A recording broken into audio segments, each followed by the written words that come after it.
faits divers. Les faits se sont passés à Buyo. Brahima, alias Motoba, ressortissant burkinabé, est agriculteur. Le polygame vit avec ses 4 femmes et ses enfants.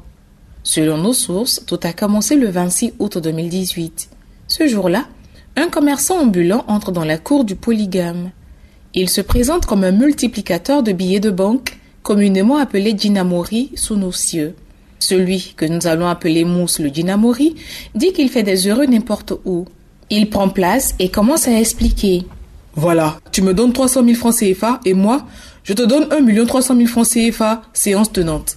Qui n'aime pas l'argent? Brahima, émerveillé par ce qu'il vient d'entendre, rentre dans sa chambre et revient avec l'argent reçu la veille de sa vente de cacao. Il remet les 300 000 francs CFA au visiteur inconnu qui, sous les yeux des frères, amis et connaissances de Brahima, ouvre sa mallette pleine d'argent pour lui remettre effectivement 1 300 000 francs CFA.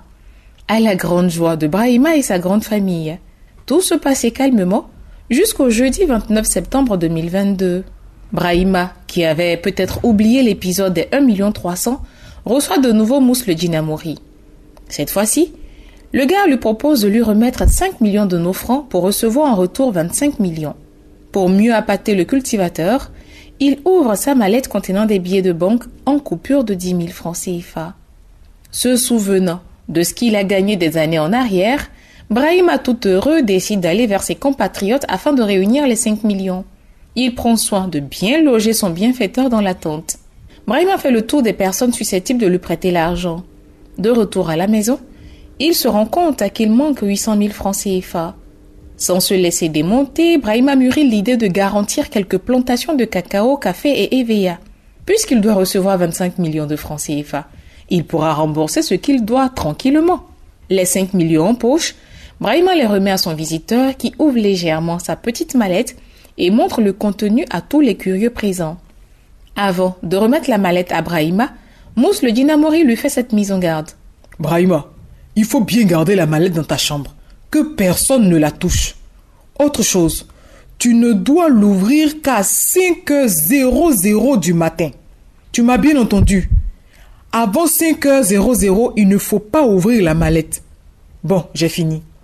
Après quoi, Mousse le Djinamori plie bagage et s'en va, avec les bénédictions de tout le petit monde.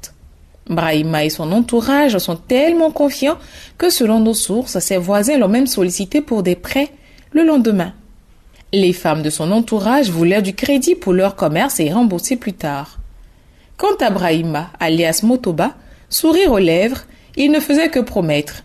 Pourquoi dire non lorsqu'on devient millionnaire? Cette nuit-là, Brahima et sa maisonnée n'ont pas dormi. Lui, ses femmes et quelques amis ont passé la soirée à boire du thé jusqu'à l'heure fatidique. À peine l'aiguille a affiché 5 heures du matin que Brahima se saisit de la mallette et l'ouvre. Il découvre 5 gros paquets de 10 000 francs. Les yeux brillants, le monsieur se saisit d'un paquet pour un petit décompte. Quelle ne fut sa surprise de voir sous le billet de 10 000 francs des coupures de journaux. Le cœur palpitant, Brahima se saisit d'un autre paquet, même constat. Selon nos sources, seuls les premiers billets sur chaque paquet étaient vrais, à savoir 5 billets de 10 000 francs CFA, soit 50 000 francs CFA sur les 25 millions qu'il devait recevoir. Entre déception et colère, Brahima court vite dans sa chambre se saisir de sa machette et tente de se trancher la gorge.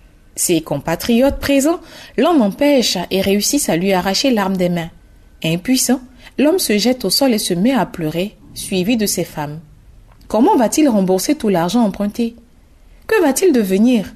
Lui qui a hypothéqué ses champs, des biens acquis depuis de longues années en Côte d'Ivoire.